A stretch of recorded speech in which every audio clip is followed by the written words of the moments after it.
So we're gonna start. I've just started recording, and so I just want to say a few remarks. First off, is to say thank you for joining us to the InfUr seminar series. Before we begin, I just want to acknowledge that we're meeting on the stolen and unceded land of the Wurundjeri and Woiwurrung people of the Kulin Nation, and I want to pay my respects to our elders, past, present, and emerging. And to recognize the importance of Indigenous knowledges in research and in the academy. We're treated today to a book launch and a book launch and conversation in seminar form by Professor Dovey and Dr. Reden Recio, titled The Spatial Logic of Informal Urbanism in Ventraset Assemblages. And no doubt that will be explained what that word means. Kim co-directs the Informal Urbanism Research Hub here at the University of Melbourne, and Reden Recio is an associate professor, at the University of the Philippines. And his work is, they're both widely published in leading academic journals in the fields of urban planning, informality, governance, and development studies. So Kim and Reden are going to speak for about 40 minutes, and then we'll have a discussion afterwards for about 20 minutes. So Kim, over to you. Okay. Thank you, Crystal, and it's good to have Reden here, at least, if not in person, at least on the Zoom. I'd like to extend my acknowledgements to all of the Indigenous owners or custodians of all of the lands where all of the informal settlements globally are, because so many of the settlements that we've been studying are actually on land that has been essentially stolen and remains unceded. So this is, as Crystal said, it's a book launch. I only have the electronic copy here to wave around. Here it is. I was asked why I didn't bring a copy. I noticed that Reden does. Reden has a copy that he can wave around, but it was really designed, actually it's the first book that I've been involved with, we really designed as an electronic book, in order to get the kind of the graphics, the colors, the maps, and the images onto a larger screen, which paper publishers have difficulty doing. So I recommend the electronic version over the paper version for what it's worth. Let's move on. This is a book that brings together some sort of interrelated projects that Reden and I have had for a number of years since we sort of collectively developed the InfUr Hub. And it brings together these relatively separate strings of research on informal vending, informal transport, and informal settlement, and tries to explore new modes of non-binary thinking about informal urbanism, and particularly the relations between formal and informal urbanism. Where, I mean, everyone who has studied the informal urbanism in any way will know that wherever we look at informal settlement, we tend to find vendors and we tend to find informal or semi-formal transport operators, and they're always geared to the more formal city. And so we begin with a kind of a diagram that is really an abstract framework for thinking about these interrelations. And at this point, I'm going to share the screen. I will talk for maybe 20 minutes and then hand over to Reden. Here we go.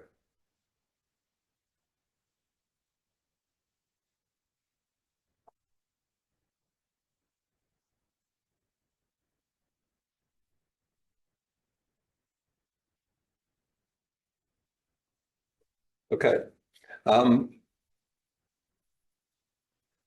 We have previously presented some of this work about 2.5 years ago, and we came up with we decided that the actual language of informal urbanism was a problem, that it implies a kind of binary thinking. We're trying to move beyond that without necessarily abandoning the framework. And we came up with this notion of ventraset as a way of describing what we see when we're on the ground doing field work and we're looking at these places, and we see a kind of streetscape where there's informal transport, there's informal street vendors, there's informal settlement, but there's also these interrelations with the more formal city, sometimes rearing above in the background like it is here. So we were interested in trying to bring together a way of seeing this that links this, the desire for cheap food, for cheap transport, cheap housing and access to jobs and so on, And we came up with this it's really a diagram. It's a framework for thinking, nothing more, where we try to interrelate the connections between informal transport, street vending and settlement as this set of synergies that is about cheap housing, cheap food, cheap mobility, but also the places for the storage and production of goods and the storage and parking of vehicles and the mobility of the disadvantaged urban residents and so on, but also then the interrelations of this with the more formal city and the ways in which informal settlement provides access to jobs and in turn provides cheap labour for middle class and elites in the more formal settlements, and cheap transport indeed to the middle classes and access to the more formal markets, job markets, as well as the markets for cheap food and so on. So we're interested in exploring more about this and tackling the complexities of this. The word inventroset was our way of trying to describe that and talk about the way in which this was at once inventive, transgressive and settled, but also linked vending, transport and settlement. It's a new word, it's a neologism. It's totally presumptuous. Don't use it if you don't want to, but we're trying to find a new way of thinking about this stuff. And we're also trying to find a way to rethink the way in which we interpret what we see on the streets of informal settlements, because it's by definition, informal urbanism is not there in databases. You can't find it by looking at normal databases of urban planning or architecture or urban regulation. The evidence is kind of on the street, and it often looks very chaotic. And so we're trying to use an application of assemblage thinking really to this. Well, this is not a theory paper today. We'll see where this goes. We're going to start with a kind of a photo essay, which is really chapter 2 of the book, a brief version of this, where we want to use this diagram as a framework to present images from about 20 cities across the global south.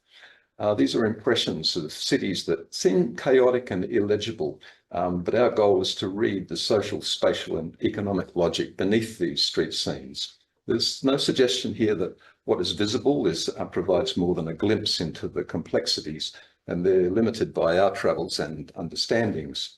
But we think this observation at streetscape scale is crucial to an understanding of these issues because there are no formal data sources. And we want to move beyond the perception of some kind of disorder that should be or can be erased. So rather than showing one city or region at a time, we're going to proceed from one kind of relation to another. And the diagram appears in the top right of all of these photos. And it's a means for learning to read the informalized city and to see the interrelations rather than the parts. We begin with this triangle of relations between the 3 informal modes, which is informal transport, settlement and trading, before moving to the more complex interrelations. Here, a small open space within Dovey in Mumbai are shops with housing above, supplemented with mobile vendors and tuk-tuks. And here there are no clear boundaries between the home-based and mobile vending. And the delivery van is the same size and type as the auto rickshaw. Informal transport or semi-formal transport and street vending are primary links of informal settlement to the formal city, where they can become the dominant modes, as here in the old taxi park in central Kampala, a vast car park of semi-formal minibus taxis that has long been the major transit node of the city, with street vendors lining every entry point, and some minibuses become vendor stalls while not in use during the day. Here is a modernist monofunctional public housing project in Mumbai, which has been segregated within walled compounds, which are then lined with informal street vendors and then tuk-tuks to provide the public transport. So there's no evidence here of formal shops or transport. The formal city becomes saturated with informality at ground level, and this is what makes the monofunctional design work. We now turn to the ways in which each informal mode of production relates to its more formal counterpart, where informal street vending has complex interrelations with formal shops that can involve both tensions and synergies. One pattern is where informal vendors occupy the thin sliver of space between formal shops, as here on the left in Dhaka. Such street vendors can attract new customers, but also they generate congestion and divert pedestrian flows away from the interface. So what we see on the street is generally the outcome of a negotiation and payment. Also in Dhaka, on the right, we find fruit and fabrics sharing the same street frontage with different vendors, markets, and time cycles. Here, the fruit is less formal, extends into public space, and is gone at the end of the day, hopefully. The fabrics are traded in private space and can be secured by a roller door. In the language of the shopping mall, the fabric is the anchor store and the fruit is the impulse purchase. Here, a strip of sidewalk vendors in Bangkok operate in agreement with proprietors, but separated from shop fronts, while some pedestrians are displaced into the street. When shops close in the evenings, the sidewalks become restaurant seating and the kitchen moves into the street. This spatial logic can extend to become an extensive street market, as here in Dhaka, where it's loosely organised into rows, yet in synergy with the more formal shops. There are no territories marked on the pavement, but rights of stallholders and rights of way are observed, and this territorialisation is grounded in local knowledge. Just as formal vending can claim the streets, so semi-formal vending occurs within buildings. Here, a formal street front in Kampala has been informally subdivided into a range of different stalls on 2 levels. Customers don't enter these shops, which are largely stalls occupying the private interface. Urban planning controls are often directed at the removal or formalisation of street vendors, and here in Bangkok, the preferred territories are allocated for vendors, but note the paucity of customers. Street vending is attracted to sites with pedestrian flows, and there's little point in planning against this spatial logic. We now consider the relations of informal to formal settlement. The most iconic images of informal settlement are identified with highly irregular and incremental morphologies that contrast with the regularity and taller buildings of the modern city. The favelas of Rio de Janeiro commonly look down on the formal city, but at a walking distance, and the reverse can be the case in flatter landscapes like Mumbai. The proximity of informal settlements to formal job markets is highly valued by residents, yet such settlements are often seen to devalue the adjacent formal properties.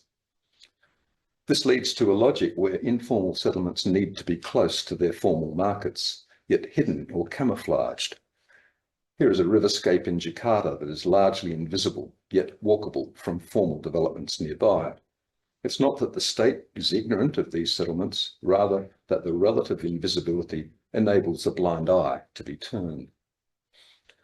Hiding informal settlements has long been a political tactic of authoritarian leadership. During the G20 conference in Delhi in September 2023, a range of informal settlements along routes where elite visitors would pass were covered with screens, as in the upper image. Note that the vending continued. The livelihoods have to be sustained. The lower image shows the settlement less than a week later, after the screens came down. And this kind of cover-up suggests it's the legitimacy of the political leadership that's at stake, rather than that of the settlements. While informal settlement is necessary to formal settlement, it's also demolished and displaced in turn by formal in urban development. This is the settlement of Koregaon on the outskirts of Delhi after it was demolished under the cover of pandemic lockdowns, not long after our colleague and former student Ishita Chatterjee mapped and documented it. The coloured tarpaulins comprised the new informal settlement for those who were neither compensated nor rehoused. In the San Roque settlement of Manila, this process was more incremental and coercive as the land was progressively cleared and fenced to prevent resettlement. This site is now a casino. These are tragic stories that involve the destruction of livelihoods along with durable infrastructure and housing. And these populations will mostly resettle informally in the same districts because that's where their livelihoods are based. And without them, those districts will cease to function. The overwhelming majority of what we call informal settlement is a mix of the informal and the formal. The Geneva camp in Dakar on the left began in 1971 as a UN refugee camp on a formal grid of 5 by 4 metre plots. These have since developed informally up to 6 stories high. On the right, an informal settlement in Manila was demolished and replaced with formal housing, which has since been extended. Evidence of formality or informality in such cases can be difficult to read. There is no informal-formal continuum, no easy or stable hybrid condition. We now turn to relations of informal to formal modes of transport. A key connection is found at the entry to major formal transit nodes, where the paratransit works to augment the formal transit nodes. Here, an entry to the Bandra railway station in Mumbai, where a swarm of semi-formalised tuk-tuks is delivering and waiting for passengers. While the congestion slows down the vehicles, it also speeds up the most informal kind of public transport, the flows of walking that connect trains to tuk-tuks and buses. In some cases, informal transport is generated by dysfunctional transport planning. The Buruganja River in Dakar has bridges, but rickshaws are prohibited to cross them, so a fleet of small boats fills the gap. Similarly, in Jakarta, a local bridge was demolished and replaced by an elevated expressway, preventing access between settlements, so an informal hunt fills the gap. Cheap modes of transport from informal settlements to the more formal city are crucial for sustaining livelihoods, access to jobs. As cities across the global south have expanded informally, so the auto rickshaws emerged to provide the connection to the jobs. The transport does not emerge because the settlement is there. Rather, the settlement emerges because the transport is possible. Access to the broader city includes connection to the formal transit nodes, and these sites generate capacities and conflicts for all modes of informal urbanism. Near the entry to the elevated Gondangia station in Jakarta, street vendors and auto rickshaws, known here as bajai, and motorcycle taxis, known as ojek, all compete for space. The informal transport infrastructure often produces sites such as railway easements that can be popular locations for informal settlement, often producing a dangerous relationship where the rail lines are the only open space, as in Delhi on the left or in Bangkok on the right. Elevated freeways often generate capacity for informal settlement underneath. In northern Jakarta, an elevated toll road is home to the Kolontol community, hidden from the views of middle-class consumers above, not consumers, commuters, sorry. The overproduction of formal car space often generates capacities for street vending on both roads and verges. Here in Cairo, vending occupies a traffic island and then spills into the roadway while allowing for the rights of way for the traffic. And in Cusco on the left, the unused side lane of a freeway is appropriated for an informal market. Or in Johannesburg on the right, the trading extends beyond the parking strip when the road isn't being used. There are often complex rhythms of car traffic and the rules and operations of street-level bureaucrats. The capacity for street vending is also generated by traffic congestion on formal streets, where trade with middle-class markets occurs through car windows during traffic jams and at traffic lights. Here, some vendors selling fruit in Kampala and shoes in Nairobi are waiting for congestion. The car window becomes the shop window, and the products depend on the extent of the congestion. It's one of the ironies of this field that low-quality urban design and planning can produce capacity for informal innovation. Large enclosed formal compounds tend to produce blank walls and fences along busy streets, and with no competition from formal shops, the informal vending can revitalise streets as the wall or the fence becomes infrastructure for the display of goods. And the production of goods for both formal and informal markets often takes place within informal settlements. Since settlements offer cheap rents and a means to circumvent labour laws, they can become the production base for organised industries. In Jakarta, on the left, bakeries produce food for formal restaurants, while in Mumbai on the right, a range of industries are geared to local and global supply chains. The informal production is often evident in public space, where it may be mixed with street vending. Here we see an underutilised roadway in Cape Town that has become a shack shop.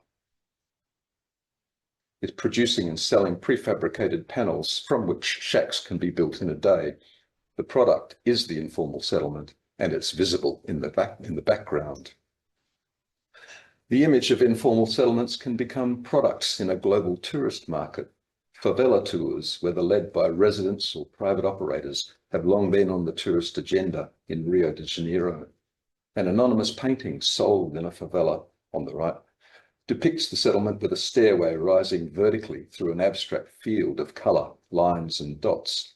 It's an imaginary favela that accentuates the vibrancy without the poverty. It also represents how local artists imagine how global tourists imagine the settlement. While slum tourism can be understood, in inverted commas, can be understood as voyeuristic capitalism, it is also a livelihood and a learning assemblage. The formal city, of course, is never far away. Strictly regulated, orderly, it seems more legible, although often it hides an informal infrastructure without which it could not exist. At the metropolitan scale, we suggest that we find a set of interrelations between inclusion and illusion, districts where the informal is normalised, intensive and tolerated, but interconnected with those where informality is hidden, marginalised, erased, camouflaged, semi-formalised. We present, in the later chapters of the book, we present a series of 5 different case studies in more depth, all from the megacities of Manila and Jakarta, where we have mapped the spatial interrelations of informal vending, transport and settlement against the infrastructure of the more formal city. And here I will hand over to Reden. Thanks, Kim. So one location in each city of Jakarta and Manila, North Triangle in Manila and Setiabudi or Atas in Jakarta. These are chosen because they reveal a very different spatial logic where urban informality is largely hidden or camouflaged within what we call zones of exclusion, and are privileged under the image of a clean, green, and modern city. Here we have found out that such zones are geared to, but also dependent upon informal settlement, transport, and street vending. Next slide. So this is North Triangle, one side of major urban development project here in Metro Manila. And you would see here behind the more formalized facades of main streets, main mall facades, the back streets, the adjacent neighborhoods are actually composed of semi-formal development, which in Jakarta is called kampungs. Here in the Philippines, we call them ISF or informal settler families. Next slide. A second location in each city, Recto or Quiapo in Manila and Tanah Abang in Jakarta, is chosen because they incorporate high levels of informality across all 3 modes of informality, including very intensive street markets with nearby settlements and both formal and informal transit networks. Next slide. This one is in Tanah Abang in Jakarta. Both Tanah Abang and Quiapo are amongst the most intensive concentrations of informality within the metropolitan cases. What we have seen is a spatial logic that emerges from 2 fundamentally different ways in which urban informality is geared to a more formal city. On the one hand, we have zones of inclusion, the highly intensive street markets, transit nodes, and settlement interfaces where the informal is normal and very highly visible. These are mostly evident in the highly intensive districts of Quiapo, Recio, and Tanah Abang. Next slide.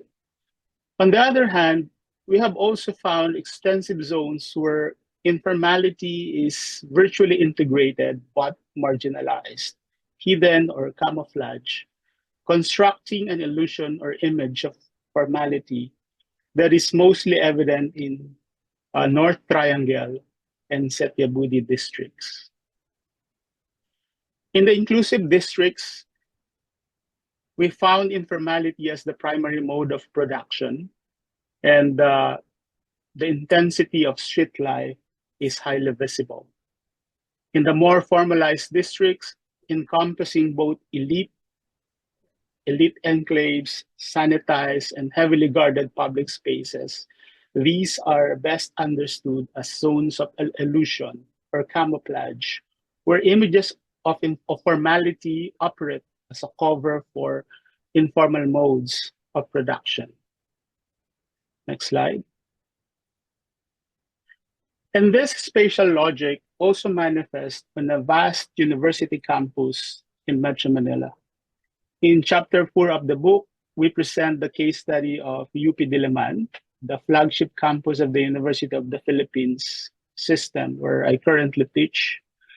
The campus has about 500 hectares of total land area, one of the largest on the planet actually, which is also home to about 70,000 informal settlers who occupy 20% of the campus land. It shows how the production of affordable housing, transport, and services is crucial to the livelihoods of residents and for the entire university. Next slide. Cruz Naligas, or what we locally call KNL, is a good example of such neighborhood. KNL is the earliest, largest, and probably the most developed of all informal settlements on the UP Diliman campus. It occupies about 16 hectares of land, housing a population of about 14,000 residents, so probably the size of one large suburb in Melbourne. The ownership of this land and nearby farmland has long been contested by KNL residents because the settlement itself predates the formal establishment of the university and has been continuous on the site since the time when the Philippines was still a Spanish colony. Next slide. A walk through the KNL community reveals a dense, vibrant, walkable, largely car-free neighborhood where informal upgrading has been underway for a very long time. This is a highly urbanized, mixed-use settlement with its own barangay structure, schools, public facilities, and other infrastructures. Next slide. In all other informal settlements on campus, we saw different social services, infrastructures, and vibrant social life evident as well in the many grassroots organizations in the communities. Next slide.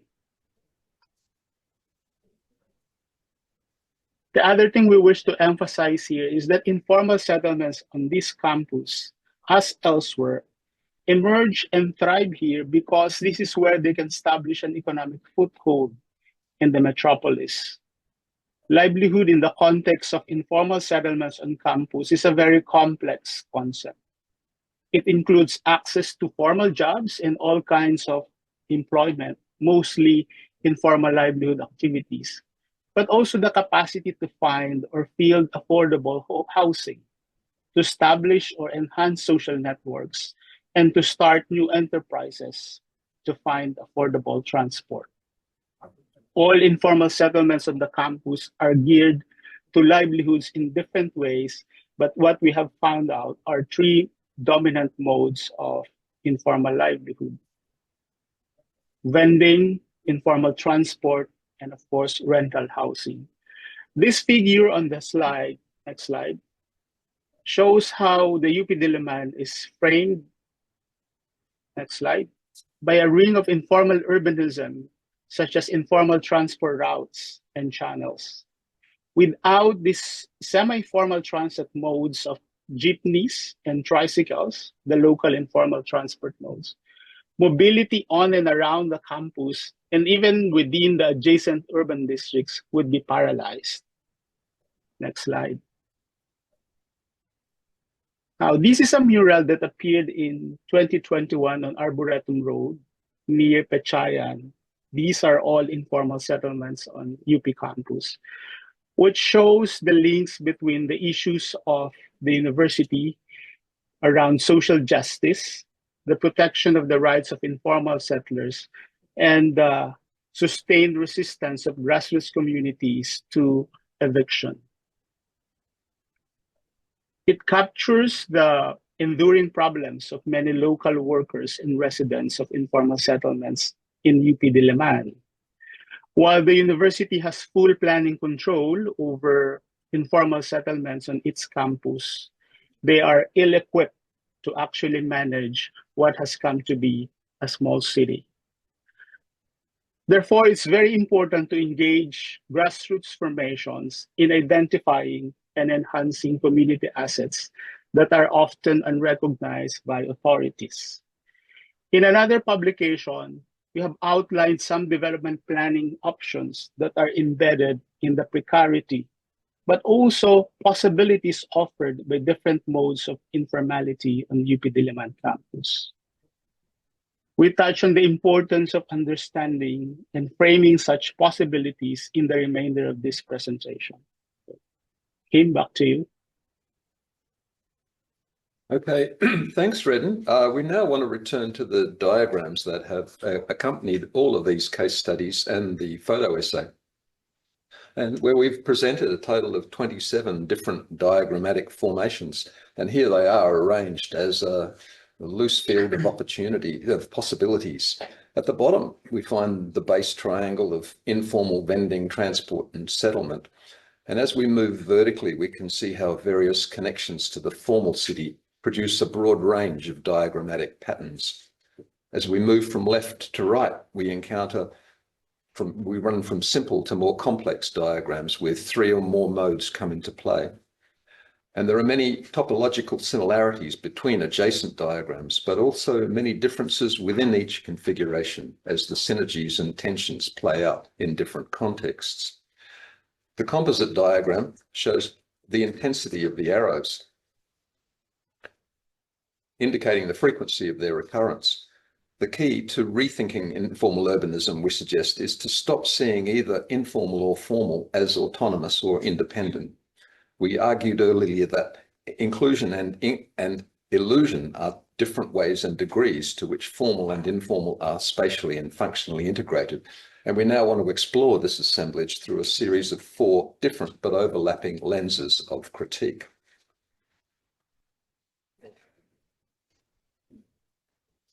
One of the most potent critiques of informal urbanism is that it is a product of neoliberal capitalism. The deregulation, the selective law enforcement, the supply of cheap labor and housing all fit within this narrative, and the selective eviction and demolition can be understood as what Harvey calls accumulation by dispossession. Such explanations are useful, but also limited in what they can teach us about informal urbanism on the ground and the ways we might engage with the particularities of spatial injustice. Here we turn to the work of Fernand Braudel and the distinction between markets and capitalism. Markets are self-organized networks defined by competition and transparency, while capitalism is the organized extraction of profit from markets. Capitalism, in this sense, is anti-market. It's monopolistic. It seeks to erase competition. The neoliberal city is market-based, and capitalism clearly penetrates informal street markets and settlements. The highly informalized districts we have described are what Simone calls pluridistricts, infused with micro-markets of opportunity and anticipation. Informal markets are produced by traffic jams and dysfunctional planning. This distinction between markets and capitalism can help us understand the spatial logic of the distinction between highly informalized urban districts and those where it is camouflaged or hidden within formalized monopolies. Our second lens involves the ways in which spatial governance regimes differ markedly across different parts of cities. These are kind of research lenses and research agendas in a sense, in terms of both the codes and modes of urban enforcement. The most informal of settlements lie beyond the urban planning controls of the state. The infrastructure there is built and maintained by residents, indeed owned by them, and codes of spatial governance emerge informally. Yet outside these highly informalized settlements, we find a complex mix of formal and informal governance regimes that are fluid, negotiated, contested, provisional, and periodic. There's often a formal rule and an informal enforcement, a margin by which one can overstep before being prosecuted, an extra room added to a formal building, a step over the line of the vendor territory, an extra range for the rickshaws. It's also a cat and mouse game where ambiguous conditions are maintained along with the flow of petty fines and bribes. These fragmented, multiple and negotiated governance assemblages are not simply ad hoc, but tend to become normalized, stabilized and legitimized over time. They are forms of de facto planning that operate through, within and around formal planning policies. Beyond these highly negotiable zones of inclusion, informality then becomes controlled, semi-formalized or camouflaged within the semiotic regimes of formal urbanism. At the extreme, we find zones of exclusion where governance is strict and there is zero tolerance of informal activity. And our third lens, morphological analysis, is crucial to understand the spatial logic of informal urbanism because it frames the city as a space of possibility, and also because control over urban form is the key lever of change. Informal settlements are generally characterized by small-grained, low-rise buildings with high land coverage and mixed functions. These irregular and incremental morphologies contrast with formal morphologies that are often elite, car-dependent, private compounds with walls, gates and guards, often taller buildings at lower densities. Such elite compounds are often produced by middle-class desires to retreat from the over-informalized city, yet they also produce a demand for cheap labour which stimulates the market for informal urbanism. Pedestrian flows on which street vending depends are primarily produced by the urban morphology as an emergent outcome of interrelations between density, functional mix, and access networks. And the morphologies of urban public space have a huge impact on the location, demand, and capacity and intensity of all forms of informal urbanism. This is the case at multiple scales, from the design of sidewalks and street crossings to formal transit nodes. Street vending is attracted to the existing pedestrian flows, and the transport and settlement need to be closely connected to these locations. While it's obviously the case that vendors seek a livelihood near where they live, the deeper spatial logic is that street vending possibilities drive the settlement locations rather than the other way around. Our final lens, which connects back to all the others, is that of image and visibility. Images of urban informality emerge from the material conditions of urban morphology, but they circulate as forms of discourse that require different kinds of analysis. Such images are experienced within the visual field of the urban streetscape and landscape, but also propagated through mass media, social media, and academic literature. The importance of images of urban informality is primarily found in the ways they are geared to the imagination. The ways where we live signifies who we are and how we imagine what forms of change are possible. The incremental, irregular and makeshift morphologies of informal settlement, vending and transport generally have negative symbolic capital and can act as a brake on land value and ground rent. Street cleansing and eviction are part of a gentrification process that raises land value. Images of informality signify a lack of law and order and can delegitimate the nation state and its leaders. Such issues are complicated by the ways images of informality can have positive symbolic capital as tourist attractions. Ambiguous images play a key role as informality is hidden or camouflaged. Visibility can produce value in one context or provide an easier target in another. Informal urbanism may be opaque or illegible to outsiders because that is how it works. Public and private branding regimes tend to construct and sustain the illusion of the clean, green, modern, orderly city. Informal production is the ground upon which the illusion of the formal city is built. These issues of image, visibility, and the aesthetics of urban informality are deeply linked to practices of spatial justice, but seriously under-researched.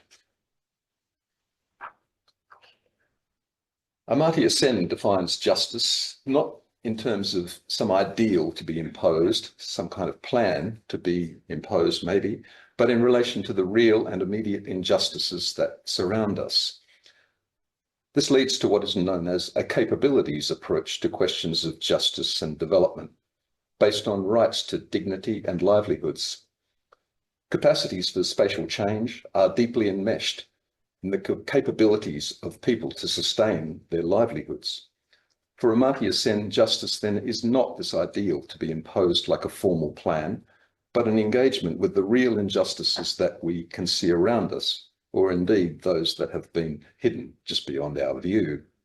Once we can see how these cities work, only then can we see how the various built environment professionals engaged with the future of these cities might use the many levers of change towards the goals of spatial justice.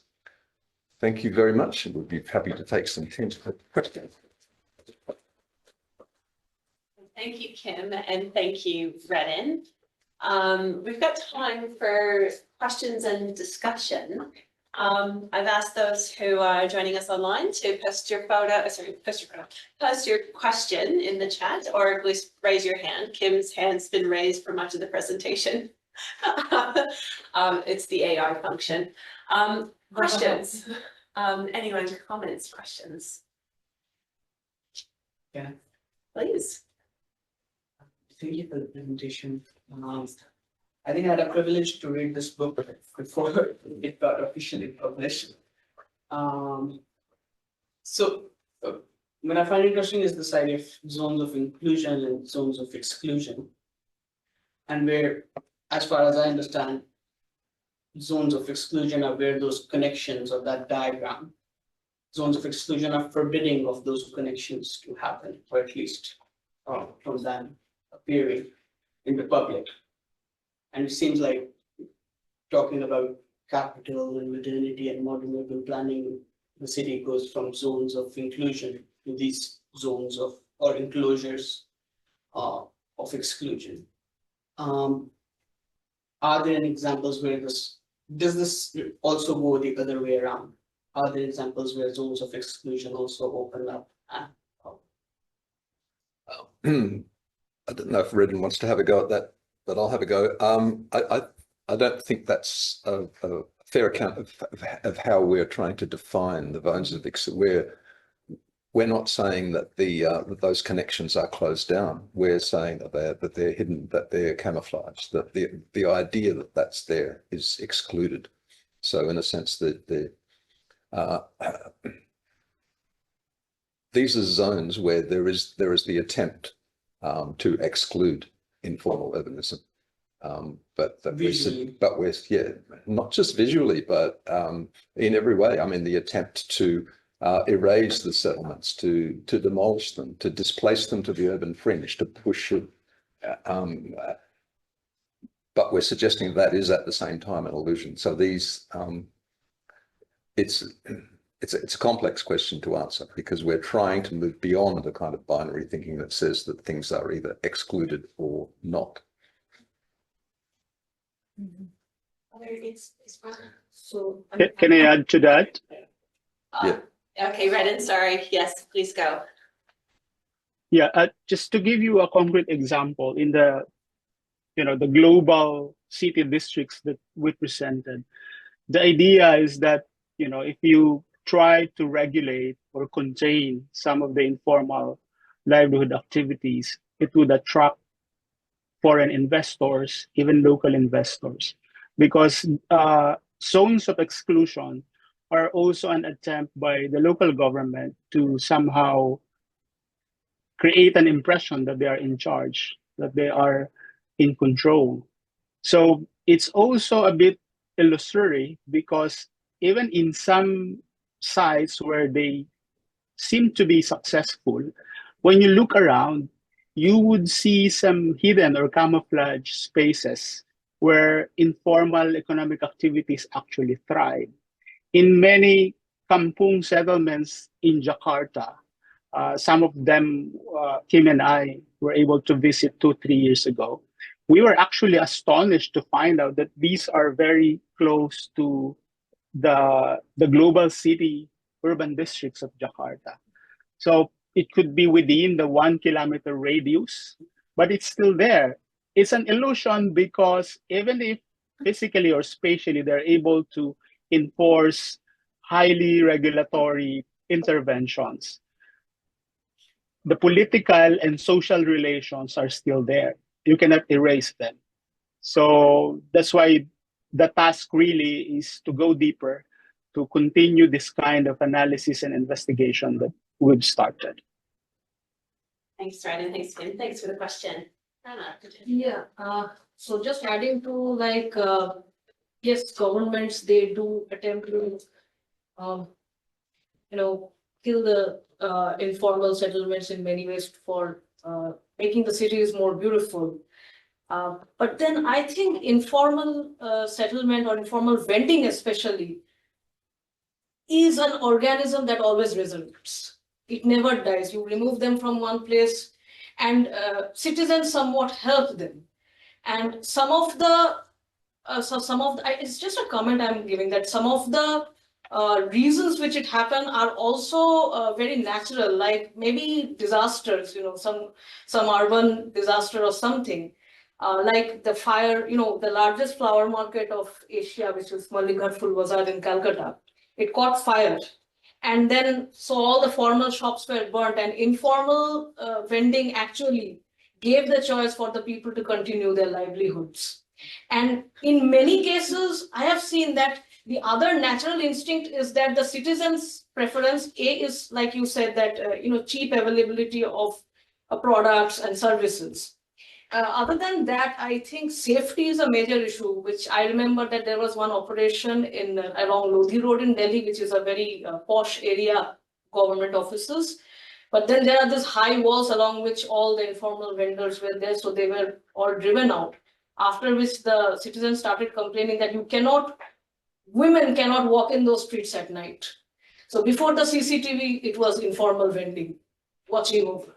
You want to get any news of the neighborhood, they are there. So they have so much to, and especially I think, like talking about resurrection, I mean, they are the living land use zones in a city. It's always moving. One mapping is one snapshot. All those maps were shown. I think that they are just one temporal snapshot. They will anyway change with time. So, and this book, I mean, some of the research lenses which it has provided, I think is very, very, fantastic, because those people who want to do research can structure their researches along those lines, and I really appreciate whatever has been done. Thank you, Rana. I don't know if you want to respond, Kim or Reden. It's not really a question, it's a comment, Yeah, but I have it a is. couple of comments. One is that we don't regard the maps as snapshots. We believe that there is a spatial logic and a spatial order that Street View in particular has enabled, that when you look at, particularly along busy streets where there's 8 or 10 different Street View accounts, and you get to visit at different times of the day and night and week, you find that there's a spatial logic. They're not the same vendors, but they are in the same locations because that's where the market is. So that's just a brief comment on that. A few points to add. On street vending, you're right. It's there, and I think it will continue even if the entire planet tries to, pretend that it's been globalizing. Because for one, street vending is underpinned not just by economic logic. It thrives on social and political logics. So beyond the economistic argument that there is this informal economic activity and it sustains the livelihoods of the urban poor, there are also mutual aid practices and political relations embedded in street vending practices. And this is one of the things that is never examined or interrogated by some economists or sociologists who have been trying to understand informality. That's why in the book, in some of our publications, we offer the spatial logic, but this is just one of the lenses. Informality, the concept of informal sector, of course, stems from a very economistic framing, the registered and unregistered. But there are still political and social logics that we need to better understand behind these practices. Otherwise, it will continue to baffle us as scholars and practitioners. Mm-hmm. Something that I was thinking about in the presentation, Kim and Reden, as you were looking at kind of the broad. You have a microphone. Oh, yeah, it's right here. Kind of the concluding themes, looking at spatial governance is one of them. What came to mind, I've been reading David Graeber's work, great anarchists, and he talks a lot about social, self-organization, and questions of informality, but doesn't really, directly touch on it. And I was just thinking about democracy, democratic practices, and this word illusion that the formal state or formal processes create a sort of illusion of a big D democracy in democratic contexts, whereas what's occurring in sort of the informal practices of just everyday life is itself a practice of democracy, but we don't tend to talk about it in the same kind of way. It goes on in the literature that I seem to be reading at the moment. So I just was thinking about whether or not that's come up for you in your thinking about spatial objects and governance and questions of politics in space. It's a very loaded word, democracy. I know it is, yeah, it's a tough one. Yeah. It's a word that I think a lot about. I'm going to leave it well alone. Yeah, okay. I think I just want to really congratulate Kim and Reden for offering us an escape from this binary thinking when we're using the term informal and formal cities. And I think those of us working with informal urbanism, we constantly realize the codependence between what we classify as formal and informal. How the social capital embedded within informal urbanism, the capacity to compensate the lack of planning or the poor urban planning, urban design, and poor architectural design. Yes, this is a social capital. It's constantly marginalized by, the language of, we're living in the age of the visual. So that's the power symbolical capital of the formal cities constantly, undermine the social capital of the informal cities. So I think in kind of mapping how we can analyze that codependence, I think is very valuable. And I just want to kind of bring in Duyanti, who just starting her PhD. And in fact, she was sort of looking at that kind of, we call it toxic relationship between satellite town on the outskirts of Jakarta with kind of a kampung, indigenous kampung in Tangerang area, where the formal city is constantly encroaching into.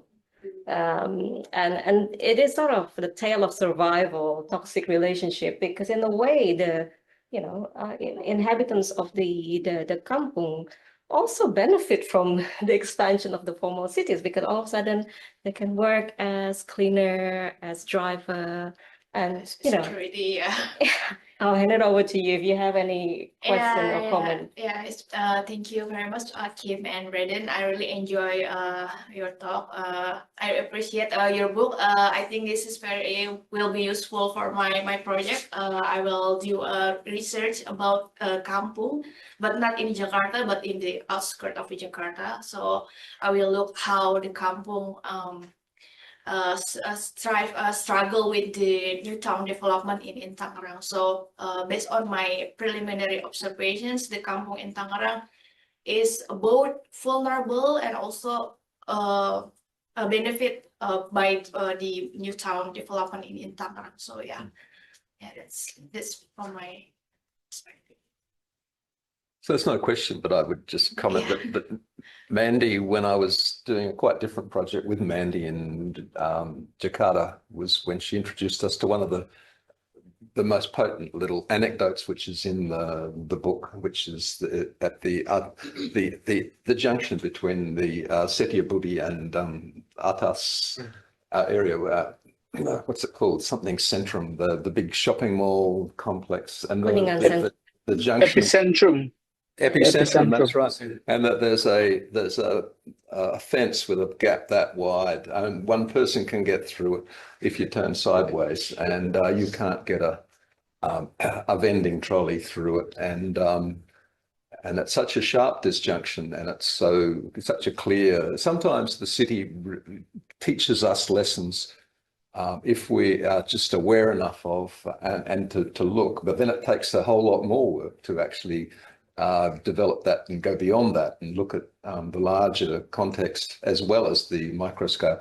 So much of informal urbanism is microspatial, and that doesn't mean that the macrospatial isn't important. It just means that so much macrospatial analysis of the city is blind to the way in which informal urbanism actually works on the ground.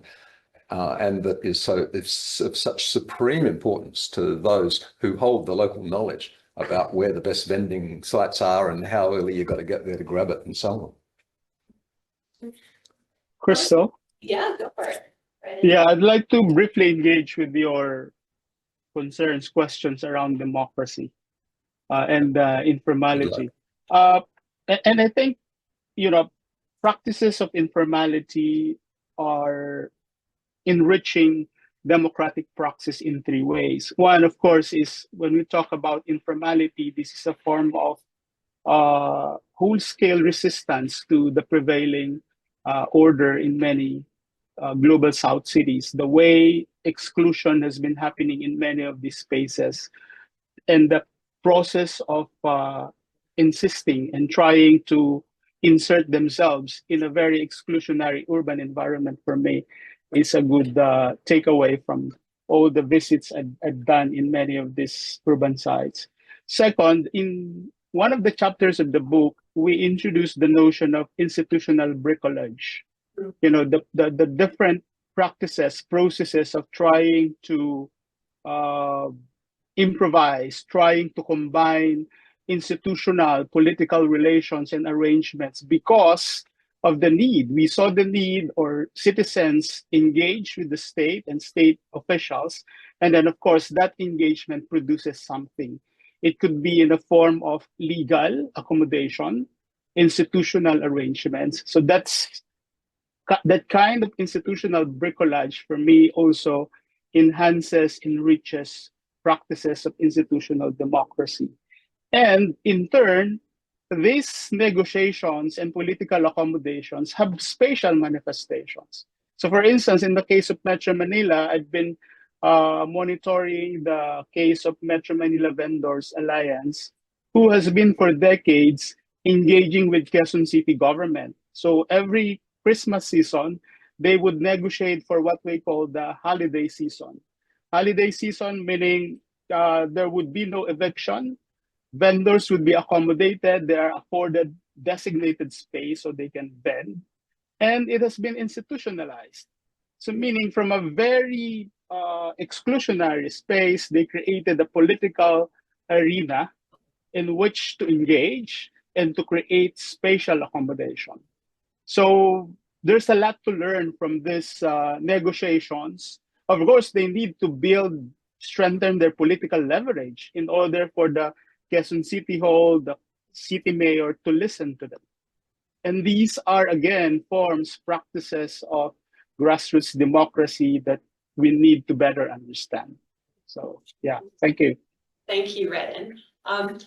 Greg Muse has posted a comment question. I'm just going to read it out. I don't know if we have time to continue the conversation because we've come up to the hour, but Greg writes, thank you, congratulations, that was very informative.